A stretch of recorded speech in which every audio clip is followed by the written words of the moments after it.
I'm Ezra Klein. This is The Ezra Klein Show.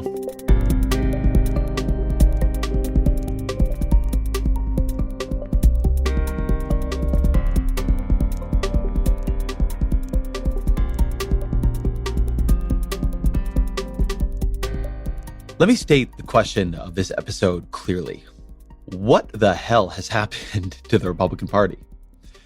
When I began covering politics 20-ish years ago, the cliche was that Democrats were this barely organized collection of squabbling interest groups, barely a party. But Republicans were this disciplined, ideological, unified political force. Their majority leader at the time, Tom DeLay, he had the nickname the Hammer. If that was ever true, it's not now. Democrats have become a pretty organized party. Their leadership transitions are orderly. They tend to fall in line. They nominate the next in line. Republicans are a mess. Watching Kevin McCarthy suffer through 14 failed votes to win the speakership, trading away his own power, his potential job security, and really crucially, the aura of influence and prestige that a speaker needs to be successful. I mean, I'm no Kevin McCarthy fan, but even I felt bad for the guy. And this was being inflicted on him by his own co-partisans. It wasn't some plot Democrats executed against him. The Republican tendency to obstruct, to sabotage, to throw sand in the gears, it is as powerful when they are in charge as when they're in the minority. Because look back over the past decade or so. It's not just Kevin McCarthy. It's Paul Ryan and John Boehner, who both quit the job McCarthy now holds because it was so miserable. It's the Tea Party knocking off Republican incumbent after Republican incumbent, including members of leadership like Eric Cantor, who is majority leader and was thought to be a future speaker. It's Ted Cruz and the Freedom Caucus forcing government shutdowns their colleagues hated and opposed. It's Donald Trump humiliating almost the entire Republican Party establishment, but winning the nomination anyway, proving that whatever the Republican Party now is, whatever the coalition now is, he understood it much better than the politicians who'd led it. Republicans aren't a party anymore. They're a riot, a movement. But they're one that is often at war with itself. And that's not normal. All political parties, they have internal dissent and conflict. What is distinctive about Republicans in this era is they have lost control. I date that to around 2010 with the rise of the Tea Party. But that's just the moment the dynamics of the party tipped out of balance. It's not the moment those dynamics began. So when did they begin and why? Who profits from this version of the Republican Party? Who perpetuates it? Nicole Hemmer is a historian at Vanderbilt who studies the Republican Party, and she studies it particularly through the lens of its media. She's the author of 2 great books about the conservative movement, Messengers of the Right and her new one, Partisans, which I highly recommend. And she's a perfect person for this conversation. As always, my email, EzraKleinShow@nytimes.com. Nicole Hemmer, welcome to the show. Thanks for having me, Ezra. So something I was thinking about during the whole Kevin McCarthy contretemps was this old cliche that I used to hear when I started covering politics, which is Democrats fall in love, Republicans fall in line. And there are a bunch of ideas like this. The old Will Rogers quote, I don't belong to an organized political party, I'm a Democrat. There was this idea that Democrats were this fractious, barely held together coalition of interest groups, and Republicans were this more organized, cohesive, ideologically unified political party. Let me begin with asking you as a historian, was that ever true? I think it was true for a brief moment in time, and even then, it was only kind of true. In part because the Republican Party doesn't become more ideologically homogenous until you get really into the 1970s and 1980s. You know, in the Reagan era, you have this big landslide election time after time. And you have Reagan pronouncing what he called at the time the 11th commandment, that thou shalt not attack other Republicans. So there was this real sense of the party and the movement have come into power. We have our chance. Let's get on the same page. And there were definitely folks who were disappointed with Reagan, who were further to the right than Reagan and were battling against him. But their complaints tended to get kind of muted in that rosy glow of the Reagan era for the right. But, you know, ever since then, it doesn't sound like a very accurate description of the Republican Party, especially since we're talking about the House. Ever since Republicans gained power in the House of Representatives for the first time in 4 decades, when they come to power in 1995, there have been these fractious battles happening within the Republican conference between the leadership and the folks who are further to the right and see themselves as the most conservative and the most ideologically true. So that has been a pattern really for at least the last 25, 30 years. So it might be time to retire some of those old sayings. I want to zoom in on that period in 95 because I want to look at this recurrent cycle of each new Republican majority or generation basically beheading the congressional leadership of the last one. So when Republicans come to power in 95, when they take power in the House for the first time in many decades, they do so mostly under the leadership of Newt Gingrich, who becomes Speaker. But to get to that point, Newt Gingrich, among other things, leads an internal revolt against more old-line House Republicans, against his own president and George H.W. Bush. Tell me a bit about Newt Gingrich's path to power.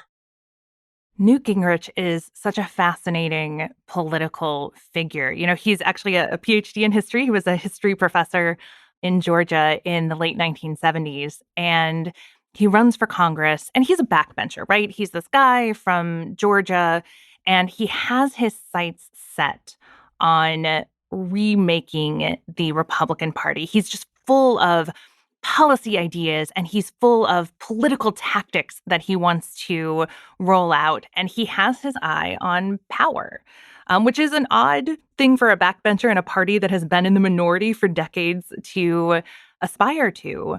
And yet he does. And he sort of methodically makes his way up the ranks.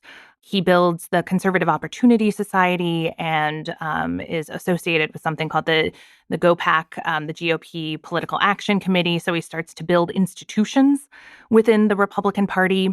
He helps to lead ethics charges against a very powerful Democrat in the late 1980s, Jim Wright, and manages to topple him. So he gets a little bit of a political victory under his belt against the Democrats.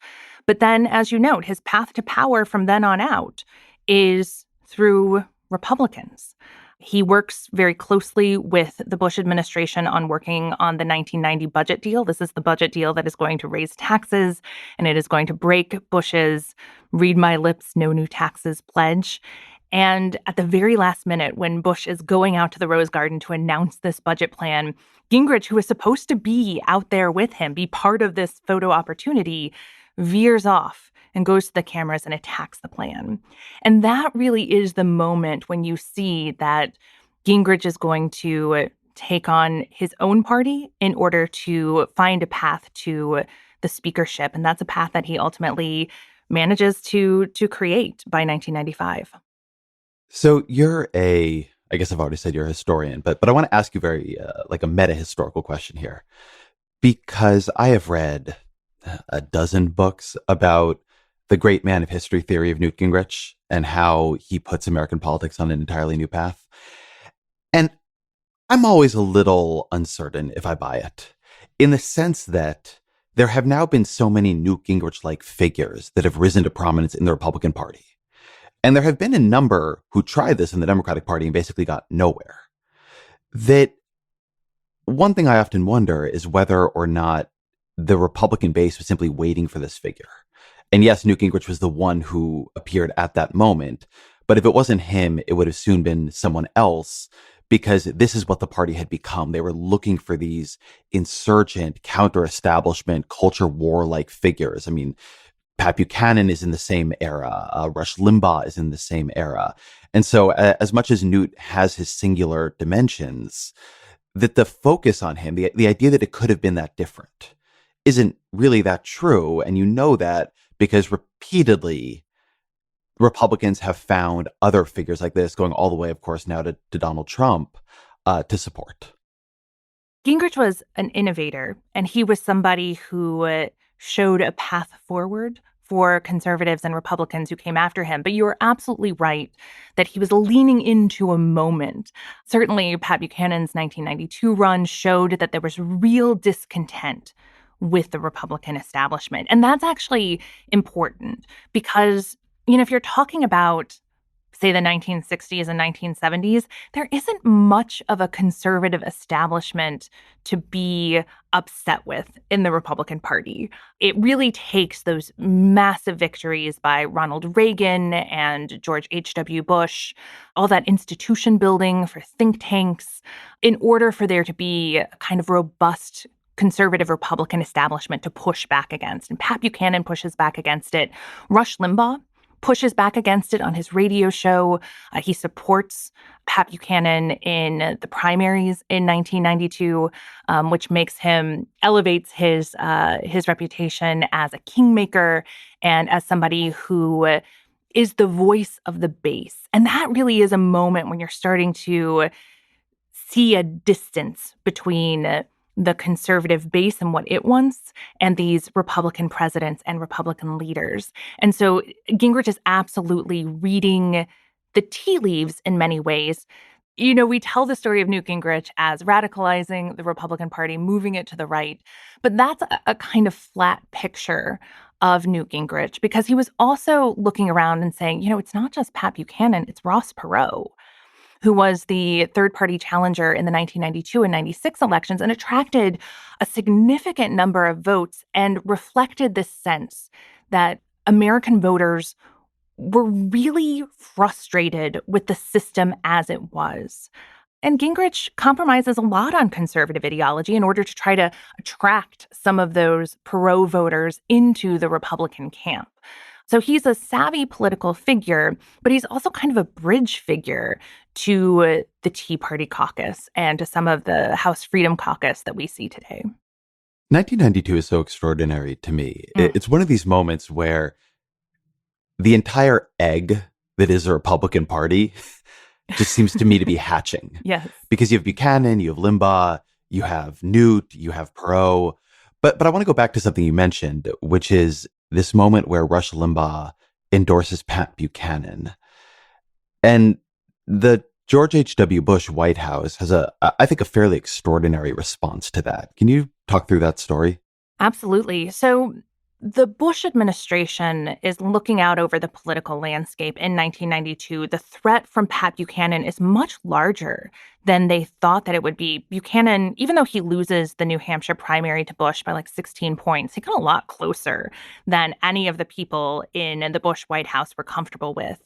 And as they were surveying the sources of Buchanan's popularity, they lit upon Rush Limbaugh, who by 1991-92 was a juggernaut in right-wing media. He was something that no one had ever seen before. He was making millions of dollars. He had millions of listeners. He was about to launch a new television show. He had best-selling books.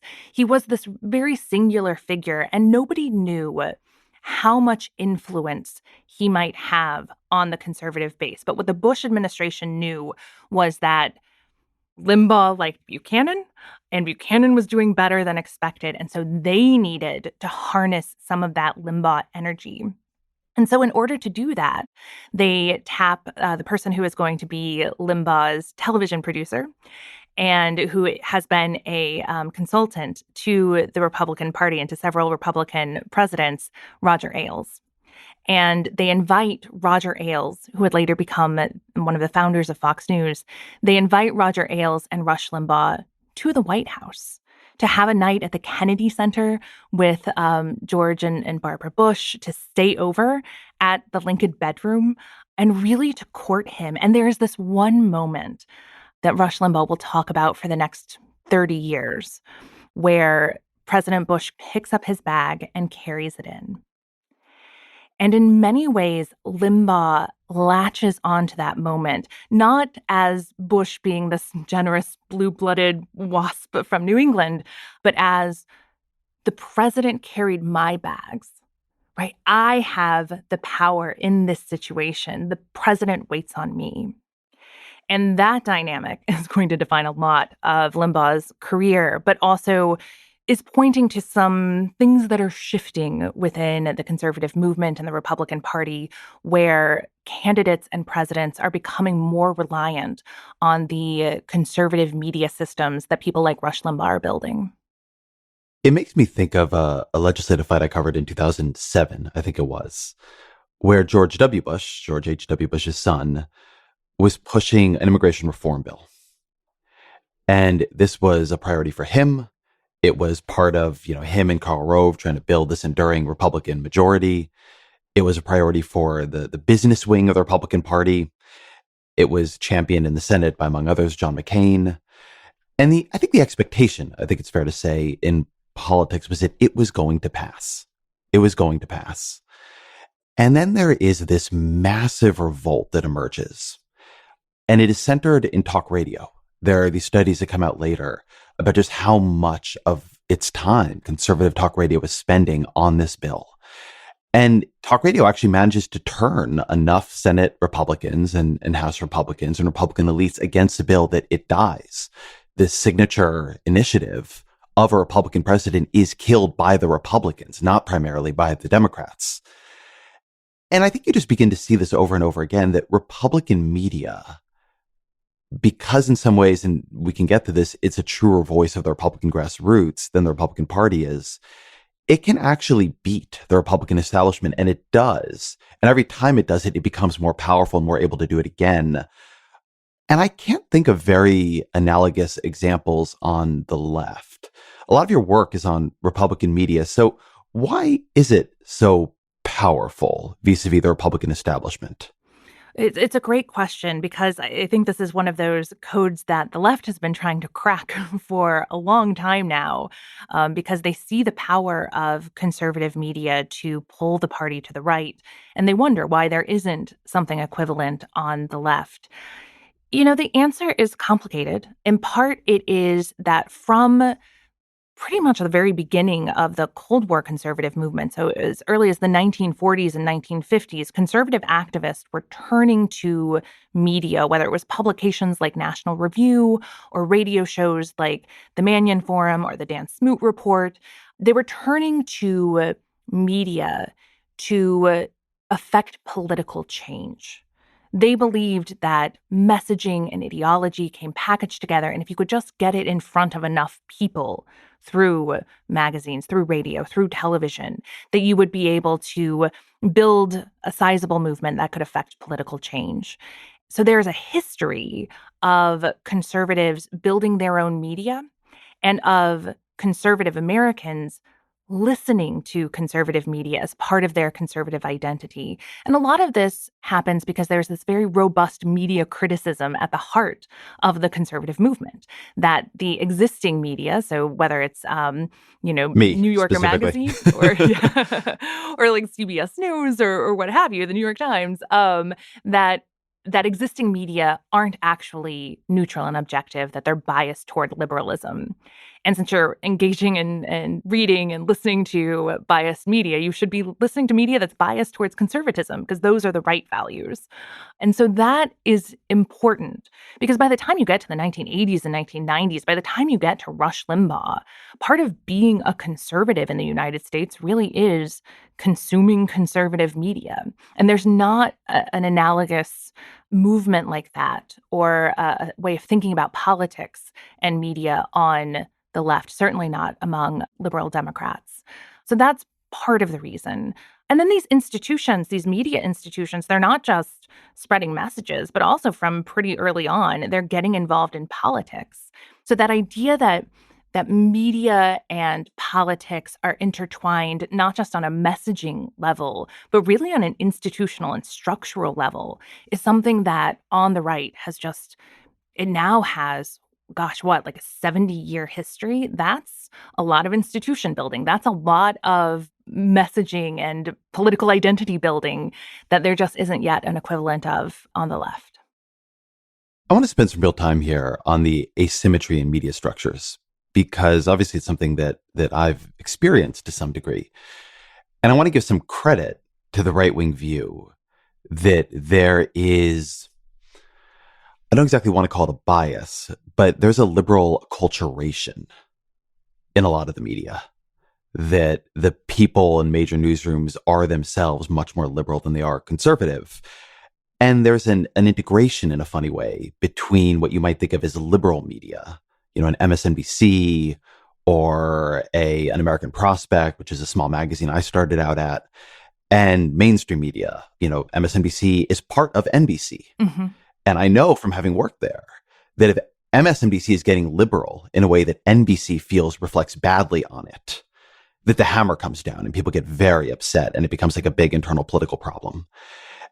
And there's a way in which, of course, like there is a liberalism, like particularly a cultural liberalism in the mainstream media, but there's also a restraint built around these business models and these organizations that at least have this self-conception of themselves as for everybody. The New York Times desperately wants to be a paper for everybody. NBC wants to be for everybody. And they have business models traditionally from, these local geographic monopolies, and airwave monopolies, all the way up to these sort of mass subscription operations that put this pressure to try to be palatable to virtually every kind of consumer. And that's become harder and harder and harder in recent years, but it is still a very, very present intention. And then as you go into the further reaches of liberal or left media, people who one day want to work at these organizations are somewhat restrained by knowing what it looks like to be in these organizations. And I say all that to serve up to you the counter question, which is conservative media, because it isn't intertwined, with the exception maybe the Wall Street Journal, with these mainstream, more establishment organizations that have these business models that are about appealing to everybody, develops a very different business model that I think helps create a different ideology and set of practices. How would you describe like the business incentives of conservative media? I think that's right, that there's both a difference in terms of the professional practices. Ideas like objectivity are professional practices that have continued on at places like NBC News or at the New York Times since, the 1920s and 30s and 40s, that are not necessarily the same constraints on conservative media. But the economic question is really important because in some ways, conservative media figured out the media landscape and the shifts that were happening in the business of media much better than some of these more mainstream institutions. And that idea that if you have a devoted fraction of the potential viewing or listening audience, that devotion means people are going to keep coming back, that they are going to trust the people who are speaking to them. So they're going to trust somebody like Rush Limbaugh. They're going to buy the products that are sold during the advertisements. And so you have this different conception of what it takes to make profitable media.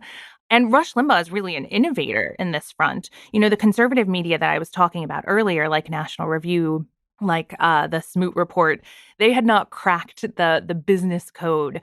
So it's not just about messaging to conservatives, but it is about offering a political message that seems like it is going to have a real effect on how elections turn out and how people govern while they are in office, and that triggers a set of emotions and attachments that make people fervent fans. And I think that's what's so important, and that's the thing that Rush Limbaugh figured out. And it's not just triggering the emotions of fear and anxiety and racial animus, although those are all in play, but it is also about being really funny and being really entertaining and drawing in those positive attachments as well. And conservative media crack that code a lot more quickly than left liberal media have. And as a result, they have not only built these very powerful institutions politically. Rush Limbaugh was able to go on air and say, I don't like what Mr. Newt is doing today, and maybe you all should call Congress and let them know how you feel. And that is a real muscle flex that Rush Limbaugh is able to do. And he's also able to make a tremendous amount of money off of it.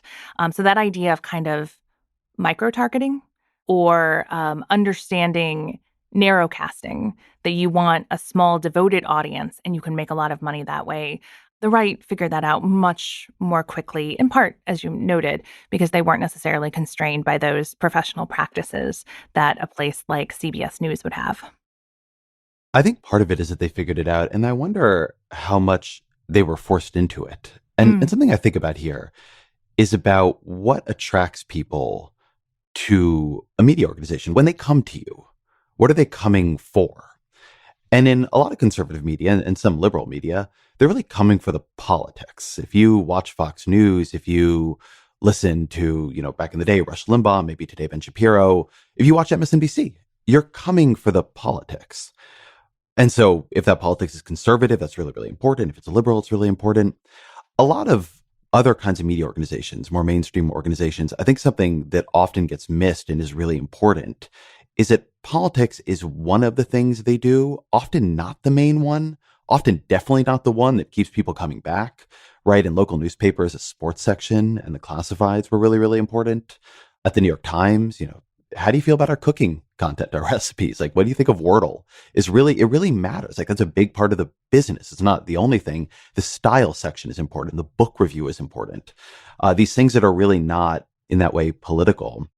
It's a reason I think the Wall Street Journal has always been a different kind of institution than a lot of what we think of as conservative media. It is conservative in the sense that it is a place where you have more conservatives working.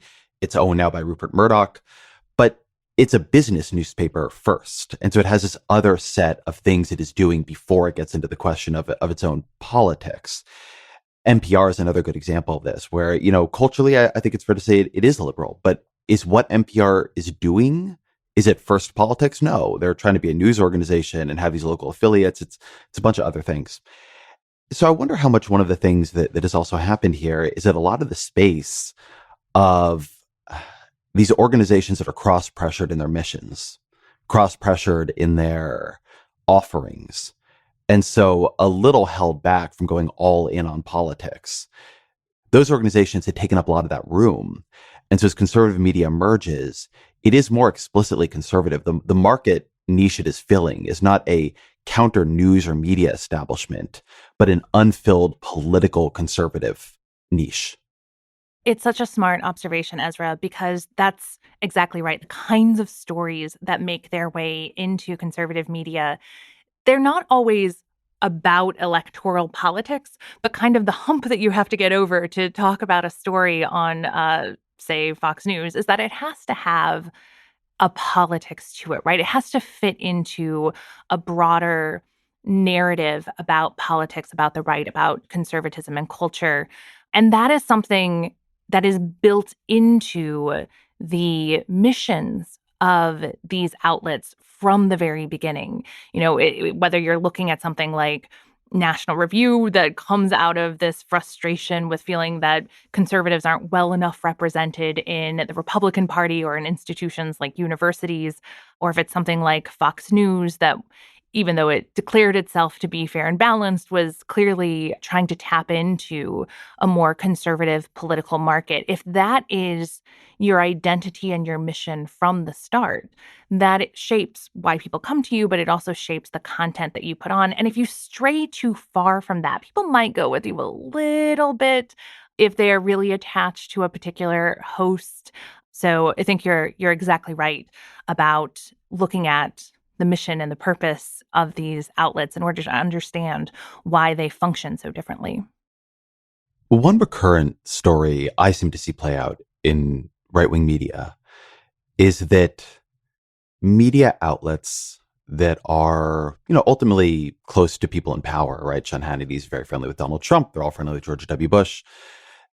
They will at times try to push the party or align with a party push towards the center. I think of a very famous period in this as after the 2012 election, when Republicans lose to Barack Obama, there's a decision clearly being made and argued at the Republican elite level that they need to moderate on immigration.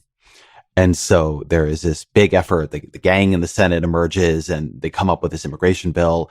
And Sean Hannity has Marco Rubio, who's now seen as a future leader of the party, on to talk about it. And Sean Hannity endorses immigration reform. And the thing dies under another conservative revolt, and Hannity eventually has to repudiate his own endorsement of that bill. But I think you see it a bit in the very, I think, famous and dramatic first Republican debate at Fox News, where it's pretty clear Fox News comes to deflate the Donald Trump balloon, and Donald Trump goes to war with them, and he wins. I agree with you that conservative media often wants to mediate between these different wings of the Republican Party.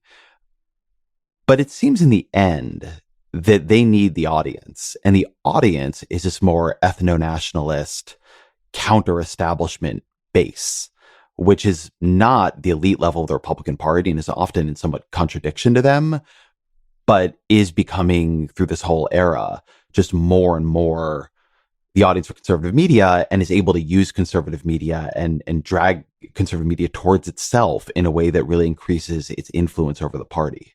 Does that feel right to you? Not only does it feel right, but it actually helps to counter, I think, a misconception that a lot of people have, or a way we have of talking about right-wing media. This idea that Fox News pronounces or Rush Limbaugh pronounces and the right-wing masses just follow along, that there's a kind of brainwashing that's happening, or an influence that only moves in one direction from right-wing media to the base. What that particular instance around immigration in 2013 points to, what the rise of Donald Trump points to, is that that's not the case at all. I mean, in some ways, while it is absolutely the case that on the margins, there is influence that media outlets have that can help shape people's points of view on particular policies, particular directions that the party are going, or particular candidates, that they need their viewers more than their viewers need them in a lot of ways, in part because viewers are often voters, and so they have that sort of power, and also because they can make their displeasure known by changing the channel or turning the dial. You actually see this in a pretty dramatic way after the 2020 election, because Fox News calls Arizona and then ultimately calls the election correctly for Joe Biden. There's a backlash from the base, from the audience of Fox News, in which viewers went over to places like Newsmax and One America News, more far-right, more election denialist spaces, in order to make their displeasure known. And that doesn't cause Fox News in that instance to reverse its call, but it does alert Fox News to the need to draw those people back in and to deliver content that will reassure viewers that they're actually on their side. And that dynamic is really important, because I think we often point to right-wing media as being sort of anti-democratic and being this big institution that has muscled its way to the center of American politics and has unseemly power. And those things may still be true, but the messaging and the policy preferences often reflect the preferences of voters and of the conservative base. And it's often the case that these outlets have to fall in line. What's interesting now is that there is such a robust right-wing media ecosystem that people have choices. You know, back in the 1980s and the 1990s, you really had a limited number of options. Take the case of Fox News, right? In 1996, they were pretty much it when it came to right-wing cable news outlets. That's no longer the case, and it's why people were able to show their displeasure by going to Newsmax and going to One America News, because they had more options. And that's another thing that has empowered the base in relationship to right-wing media over the past 10 or 15 years.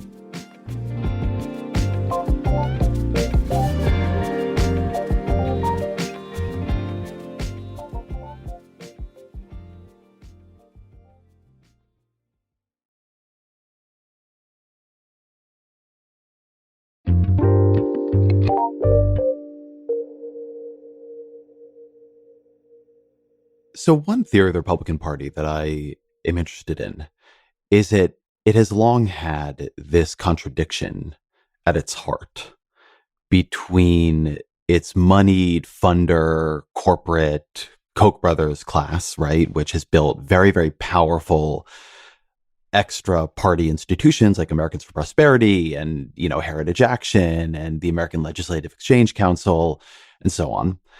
And it wants things like deregulation, it wants tax cuts, it wants immigration reform, it wants pro-business policy, but it's also at some level fairly urban and cosmopolitan and educated.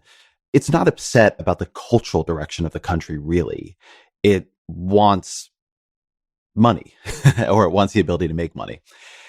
And then there's this ethno-nationalist base, which is very upset about the cultural direction of the country. Theda Skocpol and Vanessa Williamson did a great study of the Tea Party years ago that really got at this, which is a lot of people wanted to say the Tea Party was, there to create the Ryan budget and cut entitlements, but they didn't find that at all. The Tea Party was upset about immigration, about changing racial dynamics, about secularization, about liberalization, about cosmopolitans. And that top of the party's become more powerful. They've gotten way more money because of changes in campaign finance reform and inequality and more organizational sophistication. And so they've actually, or at least for much of the 2000s, pulled the Republican Party's economic policy well to the right. I mean, all the way to the point that, you have the Ryan budget, getting all this attention, cutting Medicaid and cutting Medicare and cutting Social Security at different points, which is not something that was very popular among the Republican base. But as the Republican media organization gets stronger and as it becomes more competitive, this dynamic you just mentioned, and I think even more so as it then becomes attached to social media, which makes it even more responsive to what, Republican activists and super posters are interested in online, that the Republican base, which has often had trouble speaking, becomes really, really loud. And that one explanation for why the party at the middle has become weaker is that its top wing got stronger with money and organization. Its ethno-nationalist wing got stronger through the media. And it just doesn't have the power or the tools or really even the ideas that would effectively mediate between these two bases. So they're always kind of at war with each other. They ally for a while, but then when you get to the agenda, when you get back into power, they quickly go back to a fighting mode. What's so fascinating about that, because I do think that that's a pretty accurate description of the changes and the tensions that have happened, particularly in the past 20 to 25 years in the Republican Party, is that it is both true that the Republican Party has moved further to the right, that it has shedded moderates, and certainly there are no more liberal Republicans to be found. So it has become, in some ways, more ideologically cohesive. But it is still very much a coalition. And it is a coalition, again, because conservatism is such a capacious ideology that it supports both the Wall Street Journal opinion page and sites like Breitbart. And those are in, as we've seen more visibly in recent years, in constant conflict with one another. And the base has found that not only are conservative media outlets a pretty powerful tool that they can wield, but also that they have real strength in primaries. I mean, one of the places you see the tension between these two sides of the party play out have been in primaries since 2010, as the more ethno-nationalist wing of the party has really targeted more established figures. And even though there have been real efforts to try to hold this coalition together, to try to, get a little bit of what the party elites want, or the Koch brothers wing wants. So maybe those massive tax cuts that Donald Trump passes early on. You get something like Paul Ryan as the Speaker of the House for the first 2 years of the Trump administration, which really is kind of the symbol of the balance or the coalition between these two parts of the movement and parts of the party.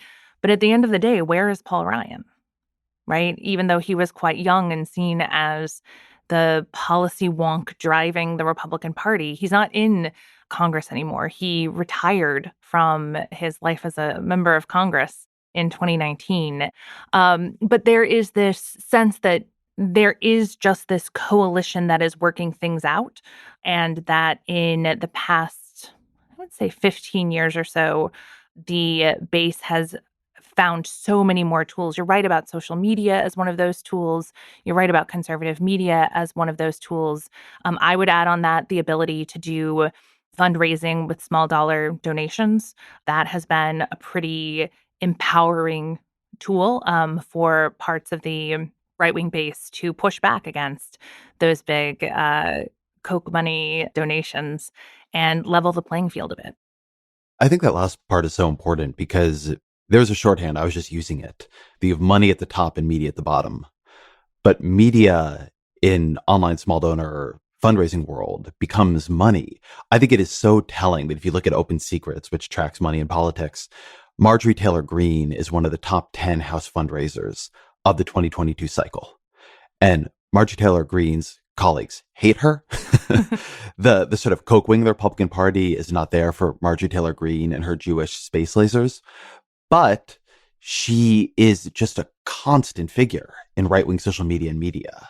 She has no super powerful committee assignments, nothing that would make her a fundraising juggernaut in like 1955. But she actually is a fundraising juggernaut now, which in addition to meaning she has attention and helps define the Republican Party publicly and cause problems often for it, she does have power because she has money. And she doesn't rely on the party infrastructure in order to fundraise, in order to get her message out. And so that really does weaken the party as an institution. Like, it doesn't have any real way to discipline her. And, you know, back in the 1990s, when Newt Gingrich was the Speaker of the House, there had been that long government shutdown. At the time, it was the longest in U.S. history. It spanned from the end of 1995 to early 1996. And Gingrich, realizing he had lost public opinion, that there was nothing more to be gained from having the government shut down, decides that he's going to make a deal to reopen the government. And there is a group of Republicans to the right of Gingrich. They call themselves the True Believers, and they don't want to reopen the government. They like it just fine that the government is shut down, and they think that the government shutdown should continue. And the holdouts who don't move to help open the government back up, Gingrich had tools to try to discipline the people who were revolting against him. Kevin McCarthy now can say, I'm not going to give you committee assignments, although he's taken a very different approach to dealing with this. He traded away a bunch of them. He couldn't say that to become speaker. It's kind of amazing how weak of a position that he's in. But he also just, not only does he not have the tools to discipline folks, but he actually has to continuously give away the other power that he has in order just to become speaker. So it's a remarkable change in a fairly short amount of time on the political scale. Let me ask you then about what comes next. Because I think there's a tendency when we try to tell the story of the modern Republican Party to yada, yada, yada this part, right? There's Newt Gingrich, and then he falls, and then it's John Boehner and Paul Ryan and Kevin McCarthy and Donald Trump. But there's Dick Armey, who's majority leader, and then there's the era of Tom DeLay in particular. And Denny Hastert is speaker, but is a less powerful figure than DeLay, I think it's fair to say. And I think this is an era. This is the era in which I start covering politics professionally. And I think this is part of why there was this belief that Republicans were much more disciplined. Tom DeLay's nickname is the Hammer. There is this view that he can hold Republicans together on things Democrats simply can't hold together on.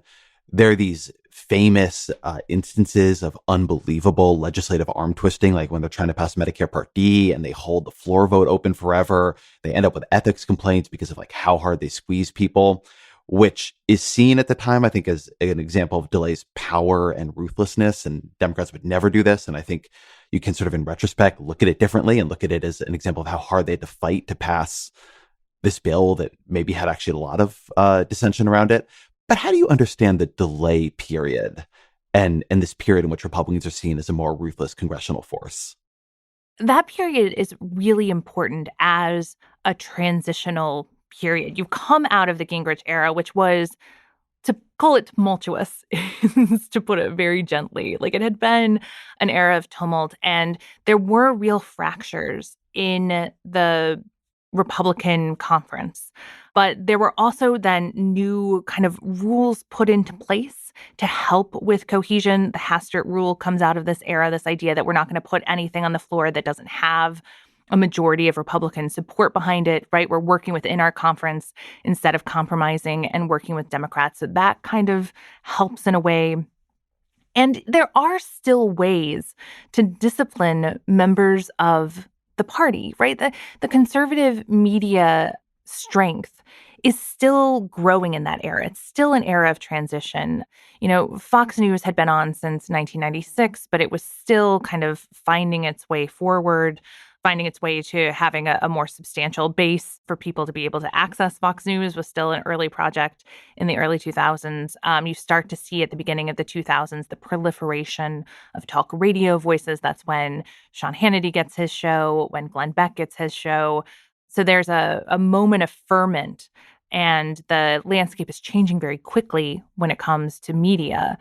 And I think we can't discount the cohering power of the September 11th attacks and the war on terror, that there also was this outside force that, at least for a few years, was holding the party together in more unity. And that's not to discount DeLay's power as a leader and his ability to sort of muscle people into doing the things that he wanted them to do. But it is the context in which this is happening, particularly in the first 4 or 5 years of the 21st century, that there are these larger cultural and political forces that are helping people to fall in line in ways that they might not have in the 1990s. And they certainly didn't after, say, 2007 or 2008, as George Bush is becoming more unpopular and there's a lot of fracturing happening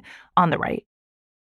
I'm really glad you brought that up, because I think there's another narrative here that is potentially very important that doesn't get looked at that much. So there's a view, I think you can see it in books like Gary Gersel's The Rise and Fall of the Neoliberal Order, which I think gives us real attention, and I really recommend that book to people, that communism in the Soviet Union had a very important cohering force on the Republican Party in the entire New Deal and into sort of the neoliberal era. And it's in the interregnum between the Soviet Union and 9/11 that you get this first real glimmer or exercising of, I think, what looks to me now like the modern Republican Party, right? The Newt Gingrich Republican Party that really sees government as its true primary enemy, and to the point that it will shut it down. This is part of Gersel's point, that when it has to worry about communism, Republicans are actually held in place by being anti-government, but they also have a positive agenda for the government. It's around defense. They are fighting, this external enemy. So you can't be completely nihilistic about government. The Soviet Union falls, and you kind of can be. Your enemies are liberals, your enemies are the government, your enemies are other establishment Republicans, rhinos. And then 9/11 happens, and that party disappears for a while again, because you again have this more positive agenda. There's something the Republican Party is trying to accomplish through government. It's at war with the Al-Qaeda, and to some degree, the way they put it, the Islamic world. But then that threat fades by the, mid 2000s or 2010s. And the trends of the Gingrich era take hold again. And you again get this, the enemy is liberals, the enemy is the government, the enemy is other Republicans. How do you think about that? It's something I've thought about a lot lately as I was trying to parse through the differences between a figure like Ronald Reagan and a figure like Newt Gingrich, because in many ways they share a lot in common in shaping a conservative era in American politics and American government. But Reagan is also constrained by the Cold War. He is a Cold War president.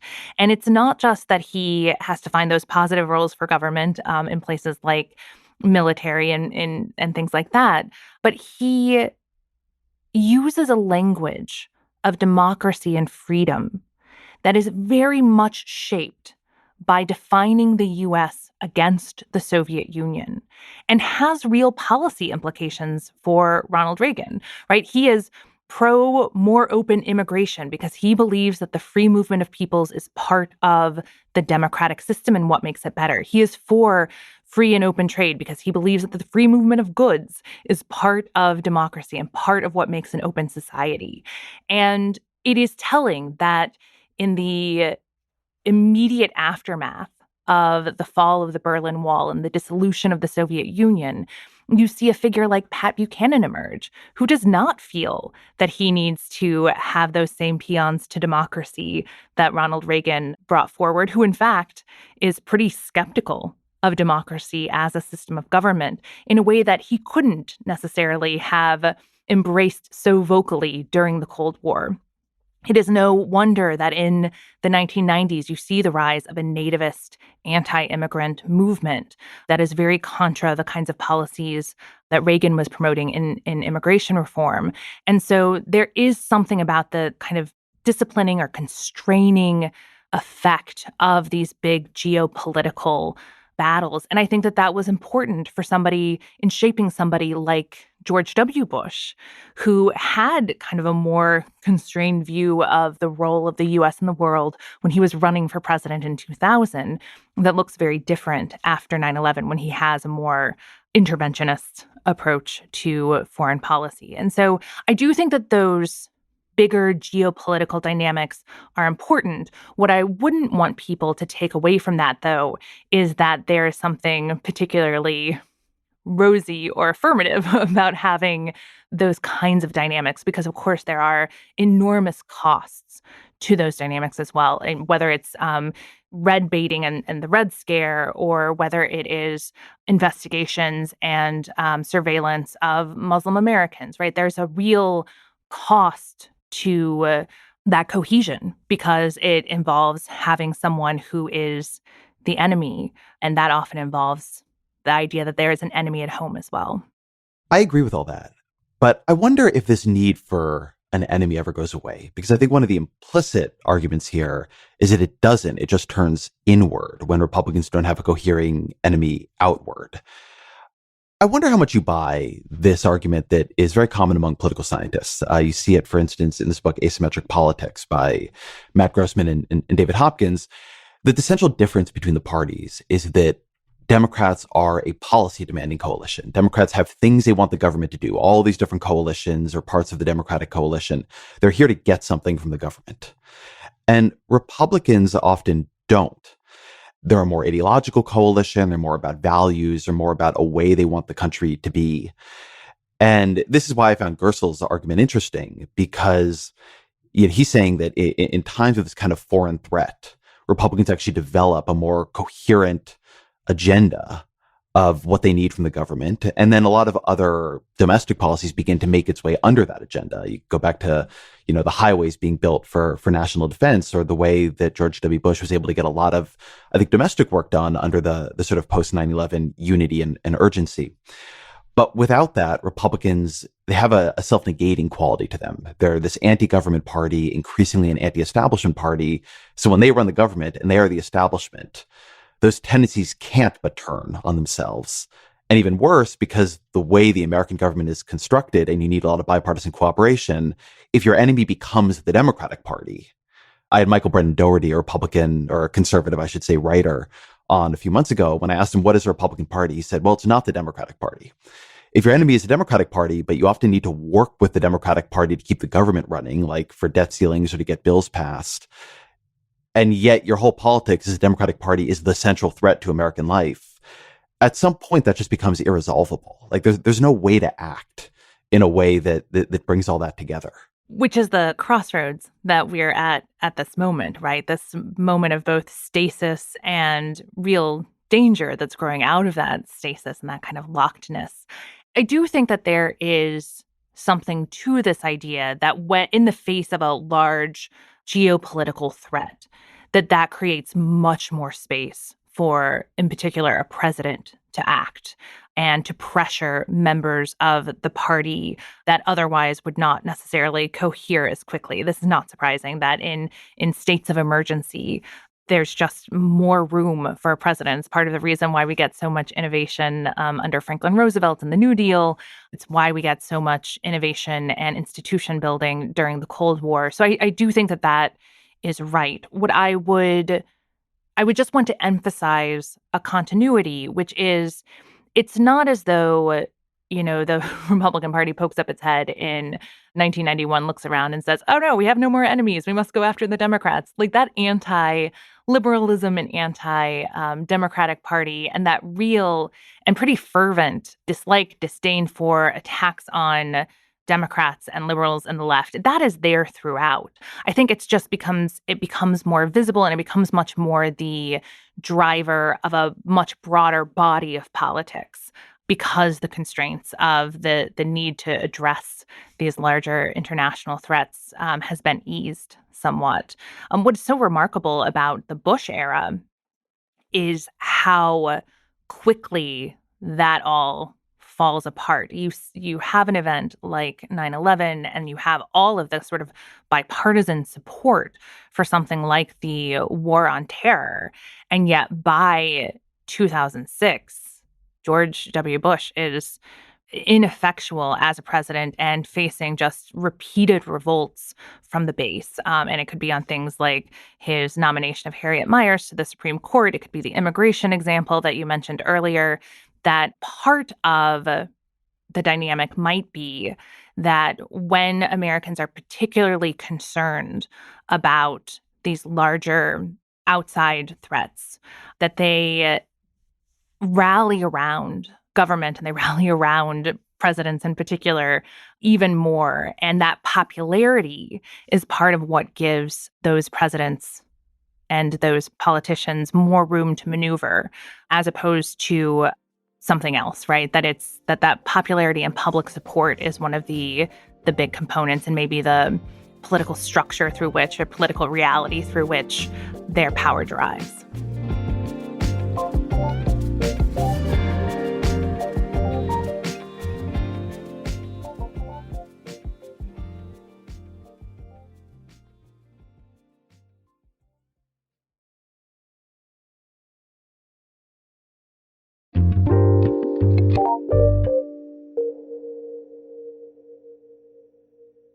I want to hold on the Bush era for a minute. I think there's a narrative among liberals that when you think about the way the Republican Party began dissolving organizationally, not in terms of its power or its base, but its ability to control itself in roughly the 2010s, I think with the rise of the Tea Party, that feels like a disruptive moment, a moment where trends that had been there for a long time tipped into like the dominant equilibrium. I think liberals tend to date this around Barack Obama. The election of the first black president drives a part of the Republican ethno-nationalist base a little bit crazy. I wrote a piece, and I think this piece is largely true, called White Threat in a Browning America. One thing I notice, though, when I talk to Republicans about this, is they will tell that story more about the Bush era itself. That rather than it being Barack Obama's election, and maybe they don't want to confront some of the questions of why Barack Obama's election seemed to set this off, but that they understand the Bush era as a kind of trauma for the Republican base. Matt Continetti, who was at the Weekly Standard and launched the Free Beacon and recently wrote this history of the right called The Right, made this point to me that you really have to understand the Republican Party as there being a pre-financial crisis Republican Party and a post-financial crisis Republican Party. That the financial crisis did so much to discredit the Republican establishment to the base. The TARP votes were occasioned such fury from Republicans. I think you could also throw into that the Iraq War and that hangover. That there's a view, and you see this a little bit in Donald Trump running so much against Jeb Bush and the Bush family. There's a view that Bush failed so completely that the tenuous hold the establishment had on the grassroots, the trust it had from them, to the extent it had any, was lost in a way that it has never been and may never be able to be regained. Do you buy that? I do buy that. I mean, I think that it is the case that the election of Barack Obama had a metastasizing effect on this discontent and this anti-establishment movement and the kind of, in many ways, the radicalization of the Republican base. And I think there's a lot of political science that underscores that belief. At the same time, the crack up in the party, or at least the strengthening of anti-establishment forces in the party, were there earlier. And you didn't always see it at the national level. Sometimes it was kind of sub rosa. So when McCain and a few other Arizonan members of Congress were working in, say, 2003 or so on immigration reform, they would go home and they would be met by incredibly hostile constituents who did not want those reforms. And that really backed them off of doing immigration reform until that second term of the Bush administration.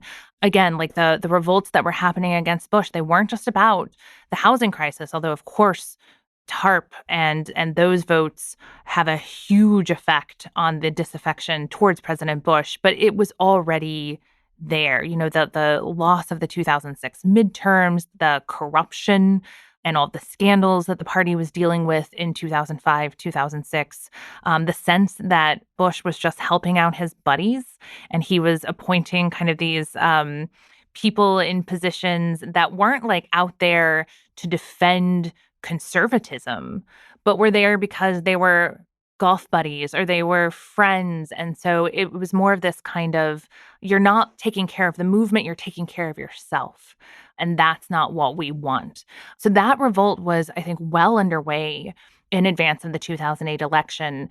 What the 2008 election does is in many ways, it displays not just on with the election of Barack Obama, but the splits between John McCain and his team, who were running the presidential campaign for the Republicans, and Sarah Palin.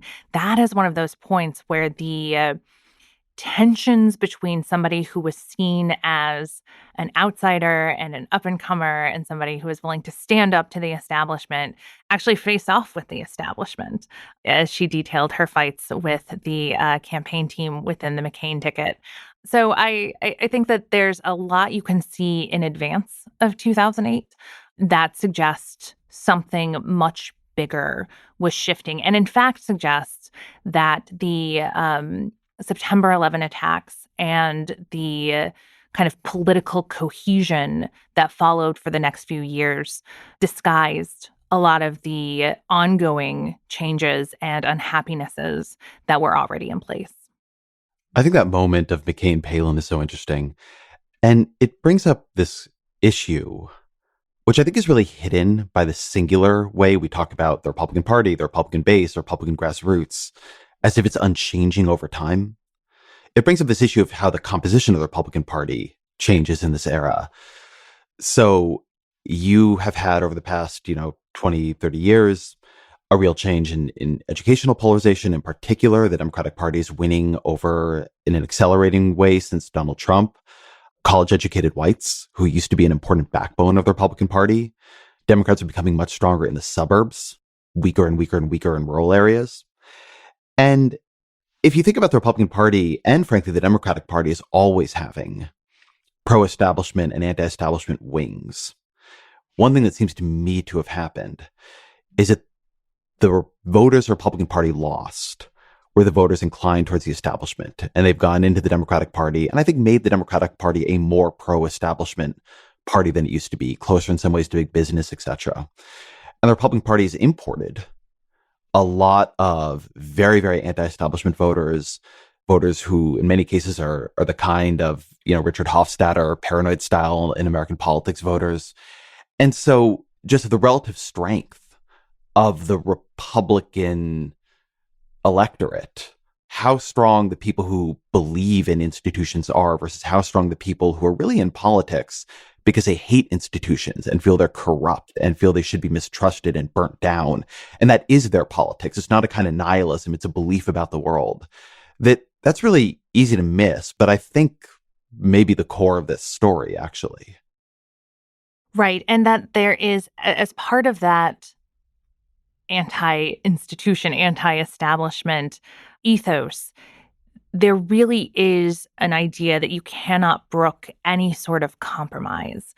And that's any sort of compromise with Democrats, of course, but really any sort of compromise even with Republican leaders and the Republican establishment. And you don't necessarily see that same dynamic occurring within the Democratic Party, because the Democratic Party is having these same fights at the same time, right?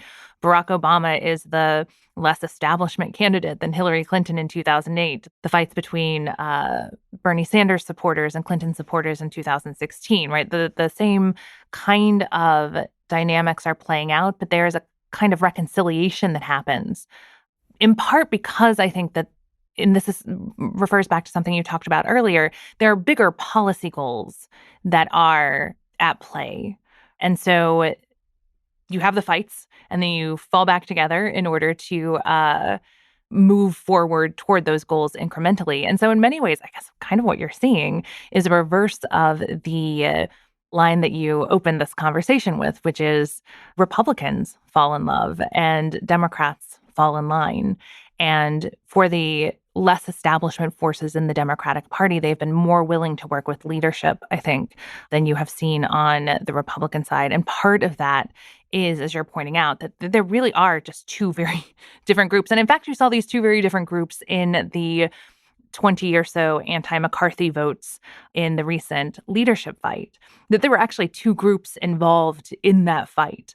One group was people like Lauren Boebert and Matt Gaetz, who just want nothing to do with Kevin McCarthy and whose political power and influence and identity derives from this idea that they will never work with the establishment, even when they do. And then you had a group that was led by people like Chip Roy, who have certain policies and certain processes that they want put in place so that they can help to affect more conservative governance while Republicans are in power. And those are the people who were in constant negotiation with the McCarthy team and who ultimately were the ones who flipped their votes and voted for McCarthy as speaker. So you could group those 20 together and just say, oh, that's just the more extreme part of the Republican Party right now. But there are actually two very different ideas about governance and about the establishment and about compromise that were playing out even within that small group of dissenters. I've been thinking about this and how much I buy it. Because, well, let me try another way of interpreting the two groups. And I'm not confident here. There's no doubt that Chip Roy is a much more substantive anti-institutionalist than Matt Gaetz is. And Matt Gaetz is slavish towards Donald Trump and so on in a different way. Chip Roy had ideas and has ideas about how you can run the House in a way that will give Chip Roy and people like him more power to stop things from happening, more power to blow up processes, more power to throw sand in the gears of the machine. And he talks about it like that. And Matt Gaetz is more performative to the extent he is an anti-institutionalist. It is about being one in public, not in private. I think he's talked about wanting to be the sort of conservative Alexandria Ocasio-Cortez, but Ocasio-Cortez wants government to do things. That is why she, in the end, tends to work with the Republican Party and vote on bills and try to alter bills, and Matt Gaetz doesn't.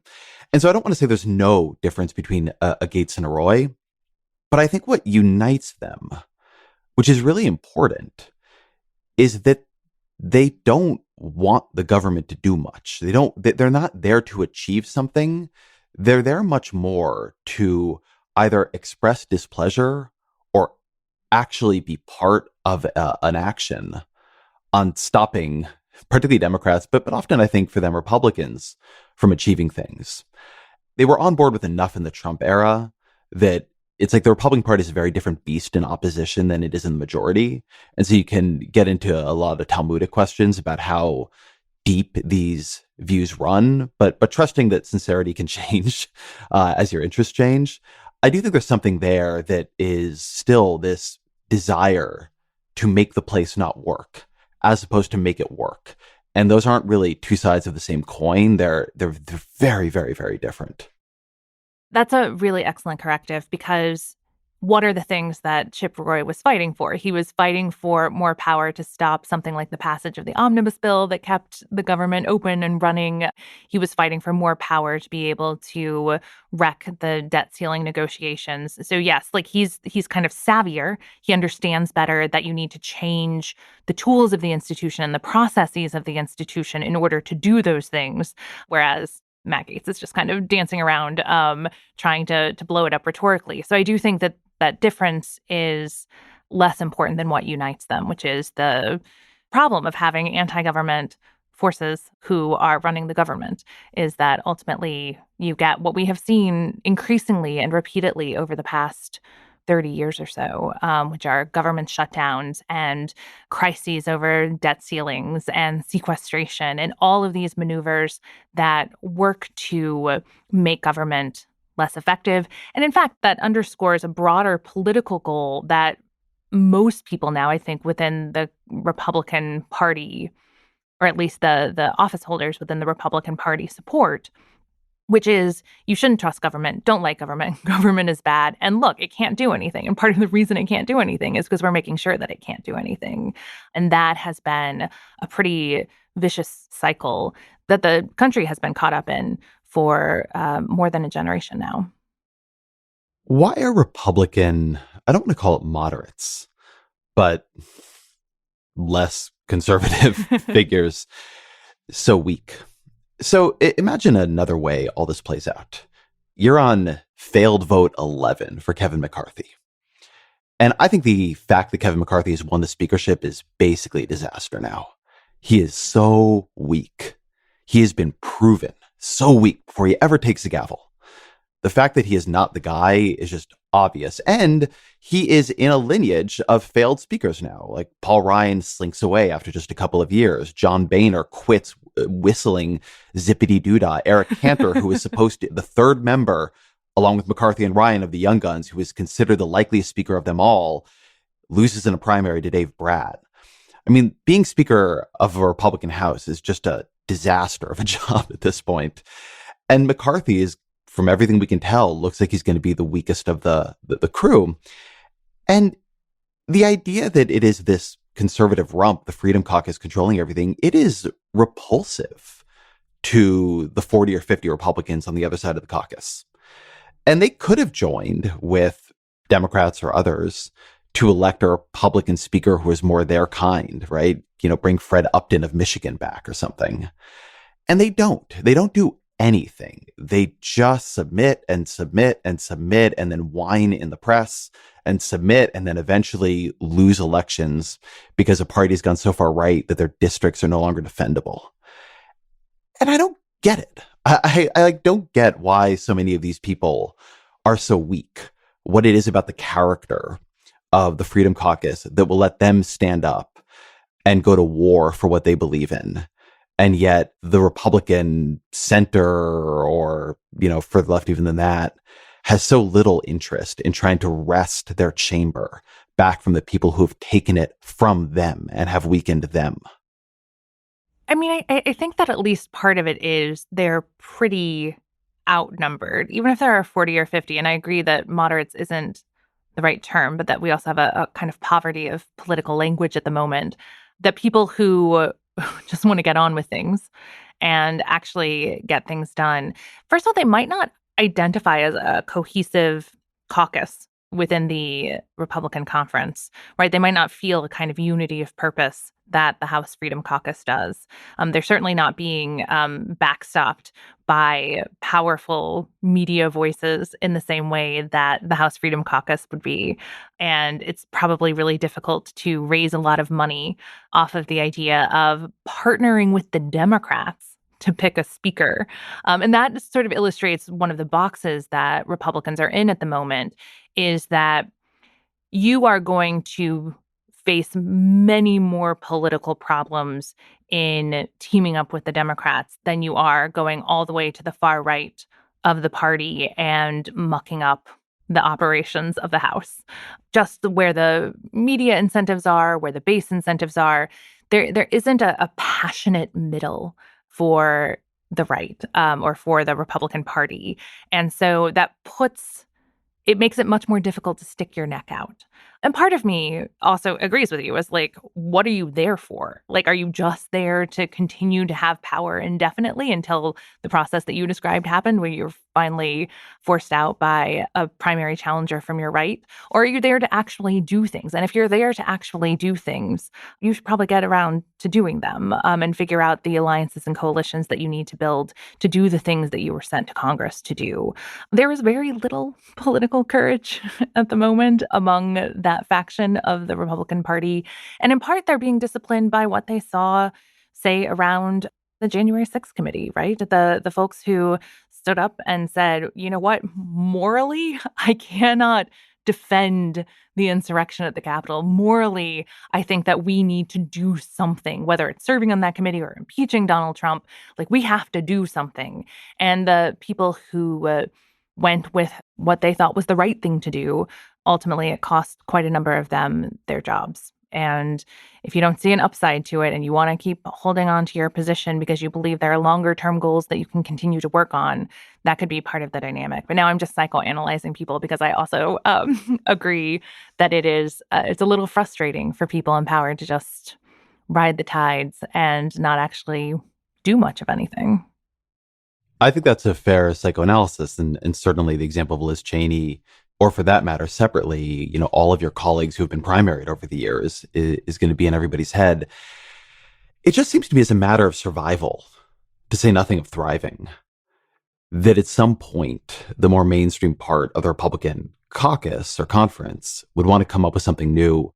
I mean, another way of looking at it is looking at Boehner and Ryan, who had a lot of power, actually.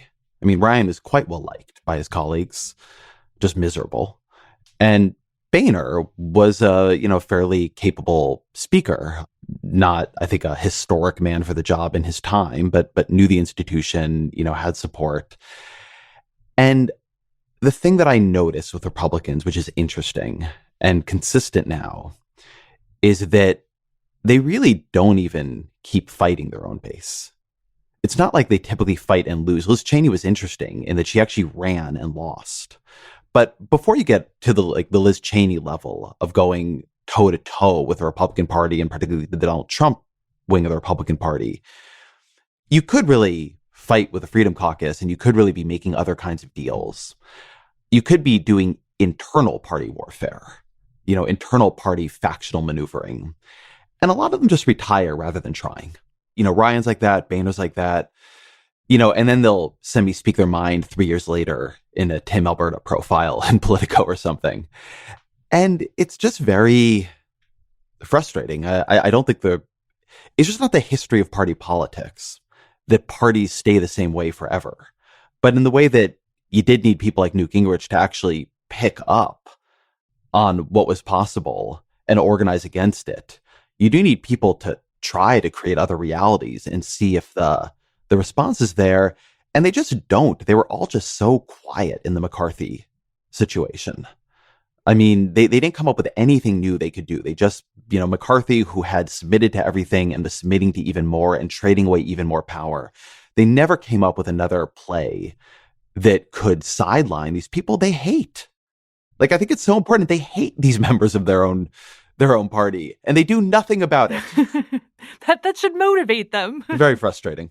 Yes, I mean that level of submissiveness or inaction is baffling, and it actually reminds me of this book that I've been reading, Timothy Shank's Realigners, where he looks at the ways that parties and coalitions change over the course of American history, and he gets to the contemporary era, and he looks around and he's like, we're sitting on a knife's edge where parties are constantly trading power back and forth. Nobody can build lasting, stable coalitions. You don't see things like the landslides of the 1980s or the 1970s or the 1960s or the 1930s. Where have all the landslide elections gone? Where has all the one-party dominance that has defined most of American history?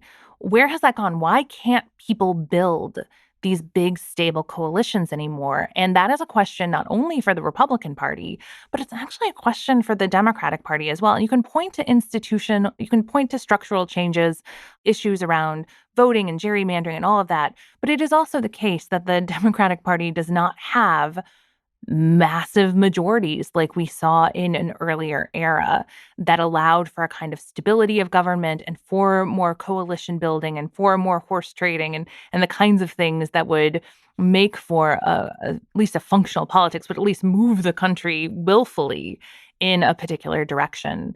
As a spoiler, he doesn't necessarily have an answer for why that's not happening right now, but it does point to that we are in this moment of real aberration in the longer history of party politics.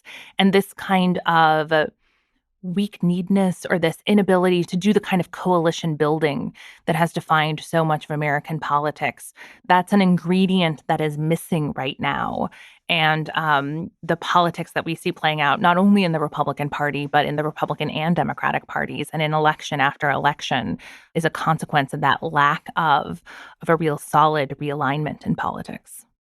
I'm going to check that out. I love that recommendation. And I think that's actually a good bridge to our final question, which is, what are 3 books you'd recommend to the audience?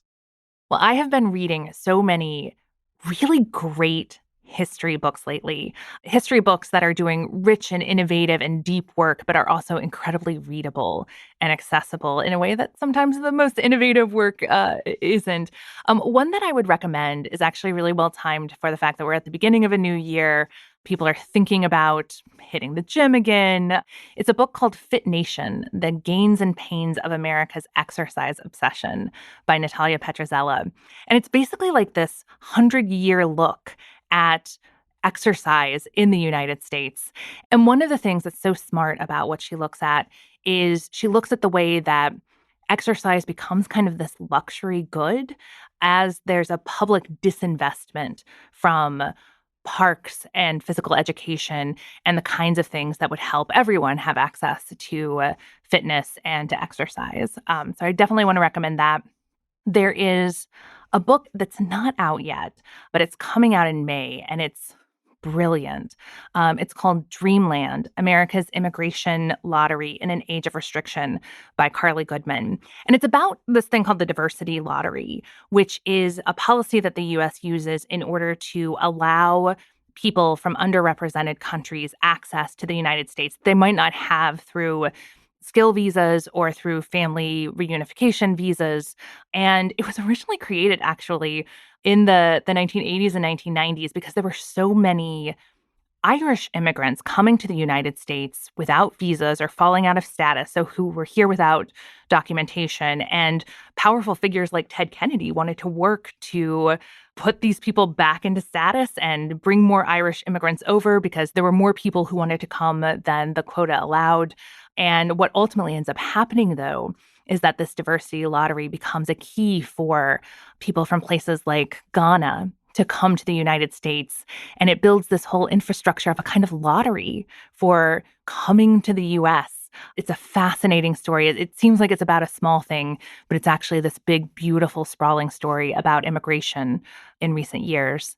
And then the third one that I want to recommend is Jefferson Cowie's Freedom's Dominion, a saga of white resistance to federal power.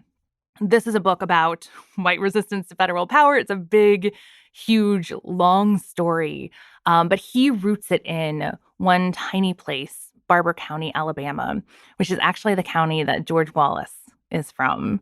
And he looks at how over the course of more than 150 years, white people in Barber County resist all sorts of federal intervention in order to retain the freedom to oppress, whether that's the freedom to oppress Indigenous people or the freedom to oppress Black people. He looks at how that plays out on the ground in this very small place. All three of these are just gorgeously written books, really eye-opening. So I wanted to put them on everyone's radar. Nicole Hemmer, thank you very much. Thank you so much.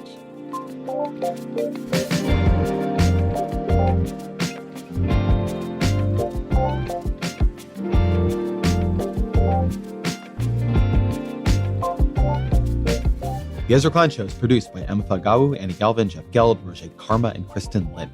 Fact-checking by Michelle Harris and Kate Sinclair.